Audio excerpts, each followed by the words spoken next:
So I'm back with my little makeshift table or bench. You can use a bench, you can use a table, a chair, whatever works for you. Something that you can comfortably rest your arm on like this. So we're gonna work on releasing the elbow muscles a little bit. Very common in tennis elbow, in golfer's elbow, any kind of tendon issue around the elbow. The elbow is a hinge joint, so there's not much there to do in terms of mobilization of the joint. So what we want to do is really mobilize the muscles around the joint to help it move a little bit better and make sure the muscles are ready to protect that joint at any time.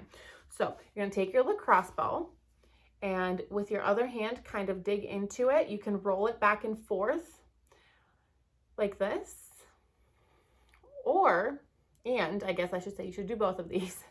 And then you're gonna press into a trigger point, and just like what we did with the foot, you're gonna up and down this way. So you'll feel the muscle moving underneath that ball. You can move it around, kind of come side to side with your wrist. And then you can also move it to the other side, push in and side to side with your wrist. The next thing I'm gonna have you do is take the ball underneath here until you feel a tender spot. You can always just roll on it until you feel a little bit of released tension, or you can just put it there on the back. And again, what I want you to do is up and down.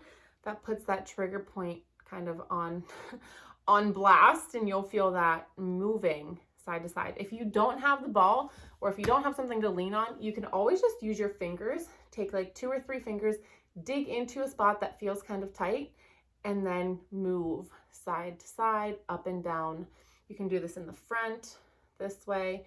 You may even get a little bit better if you have really tiny forearms like I do. The lacrosse ball may not get into the spot that you want to, so you may want to use a finger to kind of dig into that spot before you move.